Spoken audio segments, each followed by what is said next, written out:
আসসালামু আলাইকুম friends, welcome back to my channel. আজ আপনাদের তৈরি করে দেখাবো গ্রাম বাংলার ঐতিহ্যবাহী তালের আটির শাঁস রান্না। কিভাবে তালের আটি সংরক্ষণ করতে হয় আর কিভাবে পারফেক্ট শেপ দিয়ে কাটতে হয় সে সম্পর্কে যাবতীয় টিপস অ্যান্ড ট্রিক্স থাকছে এই ভিডিও জুড়ে। তো ভিডিওটি না টেনে ধৈর্য সহকারে দেখতে থাকুন। আশা করছি ভিডিওটি অনেক বেশি হেল্পফুল হবে। তো চলুন শুরু করা যাক। তাল পাকার পর আটিগুলোকে এভাবে মাচা করে সংরক্ষণ করতে হয়। আটির সাথে যে লম্বা সুতোর মতো দেখা যাচ্ছে এটাকে বলা হয় ট্যাগ, আর ট্যাগ দেখে আটি নির্বাচন করতে হয়। আমি পরিমাণ মতো আটি নিয়েছি আর এটাকে পারফেক্ট শেপ দিয়ে কেটে নেব। দেখতে পাচ্ছেন আটিটাকে কিভাবে কেটে নিচ্ছি, অর্থাৎ এক সাইড খুব চিকন করে কাটতে হবে আর পরবর্তী যে সাইড আছে সেটা মোটা রাখতে হবে, দেন মাঝখানে আবারও এভাবে কেটে নিতে হবে। আটির শাঁস ওঠানোর সময় যেন ভেঙে না যায় সেজন্য একটি চামিচের উল্টো সাইড দিয়ে এভাবে উঠিয়ে নিতে হবে। আমি আপনাদের বোঝানোর সুবিধার্থে আরেকটা কেটে দেখাচ্ছি যে সাইডটা কিভাবে আপনারা চিকন রাখবেন। আর যেহেতু কাটার সময় অনেক ময়লা হয় তাই পাশে একটা বাটিতে এভাবে পানি নিয়ে নিলে ধুয়ে এভাবে পরিষ্কার করে নেওয়া যায়।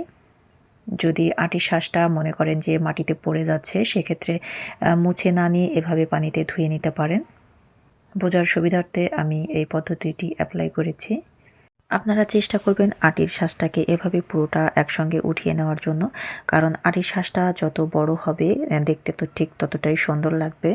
আর এই যে চামচের সাহায্যে যেটা আমি উঠিয়ে নিলাম এটাকে আমরা পান্তা বলি, জানি না আপনারা কে কোথায় থেকে দেখছেন।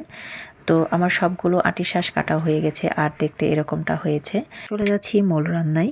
প্যানে নিয়েছি 1.5 লিটার পরিমাণ লিকুইড দুধ, দিচ্ছি স্বাদ মতো লবণ আর সেই সাথে দিয়ে দিচ্ছি 3টি সাদা এলাচ, দিচ্ছি 500 গ্রাম চিনি। চিনিটি অবশ্যই আপনাদের স্বাদ অনুযায়ী অ্যাড করবেন। রান্নার জন্য যেই দুধটি নির্বাচন করবেন চেষ্টা করবেন সেটাতে পানি অ্যাড না করার জন্য। দিয়ে দিচ্ছি একটি কোরানো নারকেল। নারকেলটি আমি ডিপ ফ্রিজে সংরক্ষণ করে রেখেছিলাম, যার কারণে এরকম শক্ত দেখাচ্ছে। তো কিছুক্ষণ ঢেকে রাখলে এটা এমনিতেই গলে যাবে। দুধে বলক চলে এসছে, এখন আমি আটির শাঁস দিয়ে দিচ্ছি। আর আপনারা চেষ্টা করবেন আটির শাঁস না ধুয়ে দেওয়ার জন্য, কারণ আটির শাঁস ধুয়ে দিলে এটাতে অনেকটা পানি থাকে, যার কারণে এর টেস্ট অনেকটা কমে যায়। আমি ঢাকনা দিয়ে ঢেকে রান্না করে নেব প্রায় 10 মিনিট। ফিরে আসলাম 10 মিনিট পর। দুধে বলক চলে এসছে, আমি কিছুটা নাড়াচাড়া করে নিচ্ছি। আর এ সময় ঢাকনা দেওয়ার আর তেমন কোনো প্রয়োজন নেই। আমি রান্না করে নেব আরও 15 মিনিট মিডিয়াম হিটে। দেখতে পাচ্ছেন দুধ অনেকটা ঘন হয়ে এসছে আর শাঁসগুলো প্রায় রান্না হয়ে গেছে। এখন এর ভেতর থেকে অবাঞ্ছিত মশলাগুলো আমি উঠিয়ে ফেলবো, অর্থাৎ এলাচগুলোকে আমি উঠিয়ে ফেলবো, কারণ যতটুকু ফ্লেভারের প্রয়োজন ছিল অলরেডি সেটা হয়ে গেছে। আর অতিরিক্ত যে ফ্লেভার সেটা একটি খাবারের স্বাদ নষ্ট করার জন্য যথেষ্ট কারণ হয়ে দাঁড়ায়।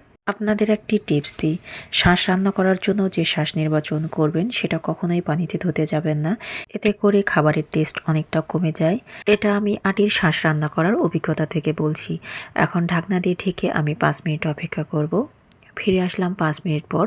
তো আমার আটির শাঁস রান্না করে হয়ে গেছে আর এটার ফাইনাল লুক আপনারা দেখতে পাচ্ছেন যে কতটা সুন্দর হয়েছে।